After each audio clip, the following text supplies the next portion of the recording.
So now pick number 8, the surprise of really the draft, especially for the first round QBs, is Michael Penix, number 8 to the Atlanta Falcons.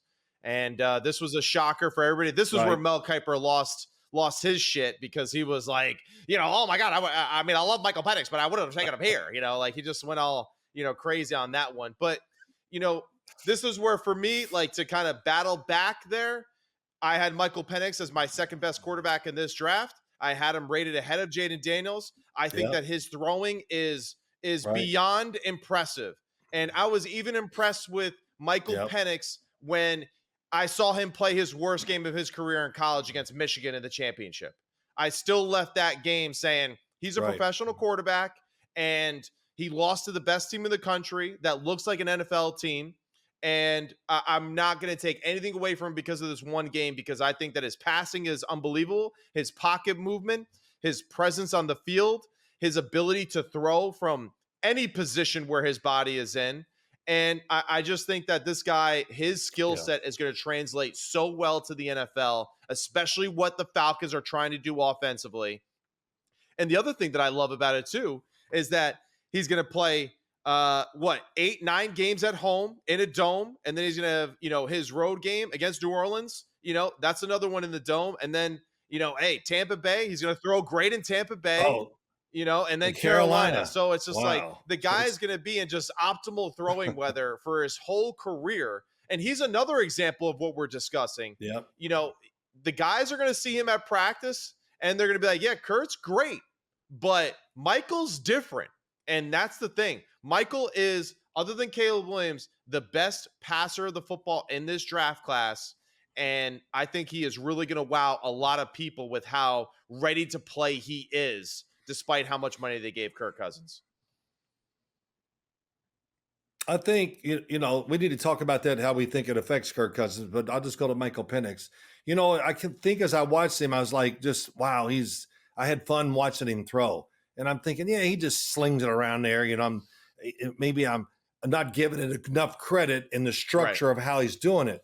But I think through this process, I've learned that he understands defenses. He looks off defenders. Of course, he has a great arm. He can make all the throws, and he can find the next guy.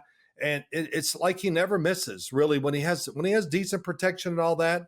And he threw under pressure a lot out there in Washington. So, I kind of got that.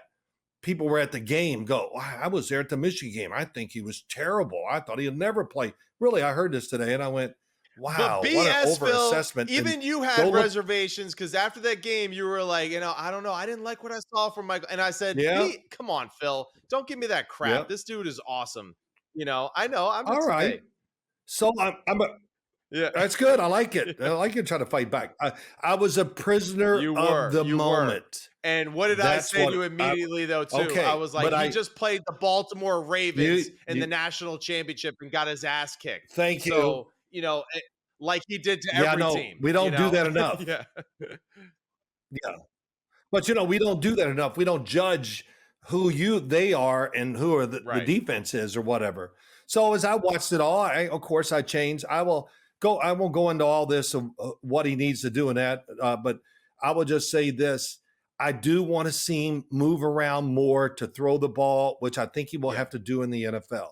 You just can't sit back there sometimes and just, I'm going to wait. It's coming and it's closing in. I'm going to stand on my back foot and throw, some great little throw. I need to see more of the other in the NFL. And I think he will quickly learn that it's a big difference between college, and he'll adapt because he's got the great adapter there in that left arm. It's going to help him get through tough times, and they're going to design different plays sometimes when he comes in the game, even in preseason. But give me your thoughts about your Kirk Cousins. Also too, Michael just signed Penix, that contract. His left arm, it's not the great adapter, it's the equalizer. All right, just to give a little shout out to your favorite movie. But, okay, there you go. And this, I know you do. I know, But no, what I like is he hits his watch. Yeah, that's right. Here we go. And then he hits it, it's over. 22 seconds. Took a little long. What the hell is he timing all the time? But for Michael Penix, like Oh, I his love it. Go movement, ahead. there's a few throws where just multiple throws in the Texas game, multiple throws in the Pac-12 championship game, where sudden moves, sliding back in the pocket, throwing a great down, deep crosser across the body, across the opposite hash. Multiple throws versus Texas, sudden moves, throwing absolute rockets over the middle, down the field, precision passing down the field. So these are things that I think you'll be able to take advantage of more with Atlanta's skill set and who they have right now currently. Now the other thing, to go back to what you were asking with Kirk Cousins, like Kirk Cousins is, I think, being reminded, very, very kindly, in a sense that, like, yes, you made a lot of money. We gave you a lot of money to be the franchise guy, but like, you got to show me now. You got to show me. And despite your injury, we can't wait, right, for you to feel 100%. We got to go. We got to hit the ground running. I think Raheem Morris also knows too that, like, second opportunity to be a head coach, and damn, he can't take any chances. And Michael Penix being there, I think, is just one of his, like, well, if I can get the lefty version of Matt Stafford with my offensive coordinator, well, why not? I don't give a damn that I gave Kirk Cousins $100 million, because I'm only expecting to have him for 2, maybe 3 years max anyway. So, and what's a greater motivator anyway for any quarterback is to just have the young protege that's more talented than you in the waiting, So I think Raheem is doing a little bit of a Dan Quinn. He's trying to fill the room with a ton of competition, with raw talent that he knows is actually probably closer to playing in the NFL, rather than a developmental guy. Like, some people have made that comparison to Jordan Love in that sense. But, I think Raheem, they couldn't turn away this guy as a thrower, as a player. When you see his highlights and what he has done and how dynamic he is with the damn football in his hands, I mean, to me, I loved it. I thought it was awesome. I think Atlanta became a better football team, not only for tomorrow, but for the next 5 or 6 years, because they have Michael Penix on the roster now. Well, Kirk Cousins is not afraid of a fight. That's for sure. So, not that this is going to be a fight. He's going to be the starter. He's had great success. People still kind of bring, he's not Mr. Primetime. Oh, please, everybody stop it. But I'm going to start talking about him just openly, who's stupid and says those things. But he's tough as hell. Yeah. No, it's stupid. But he's tough as it can be. He's really accurate. He's a great decision maker, and he's really smart. And he can take the information from all coaches and condense it, get it done in every single play. And so, look, will it be a little emotionally harder? But that's okay. Yeah, he's weathered many storms, and he can weather this. And if it bothers him so much that it affects his performance, then I don't know what to say. But it's just not meant to be. In fact, it just kind of brings. Well, it's going to be the opposite. He's going to be wired in, no doubt, right from the start. And we don't know this either. Are they worried about motivator and leader too? I think, as far as just like the way that he carries himself, he is a pro's pro in that sense. And, people are always like, well, he's made so much money and all this.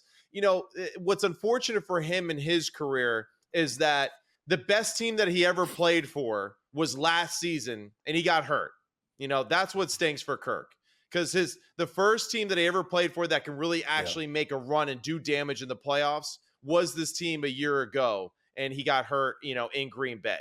Other than that, he has been his own great equalizer and making teams better than what they really are in reality. Because if he wasn't the quarterback of a lot of those football teams, none of them would have been worth a damn at not in prime time, but even in the regular season too, because of what he's done. So, I think the rap on Kirk is absolutely ridiculous. He's done more with less than just about any other quarterback in the NFL. And he has earned the money that he has gotten so far in his career. So just want to say I'm tired of that. Well, let me see here. I'm looking at the list. It's Atlanta, D tackle, edge rusher, D tackle, linebacker, D tackle at the end of the draft. And we jumped in there and got a running back and a wide receiver. So they know they needed help on defense. They drafted a lot of them. So that's all we're going to hear now. If whoever, whatever edge rusher's out there and they make a sack, well, Atlanta could have had him, so Dallas, but you can't look that way.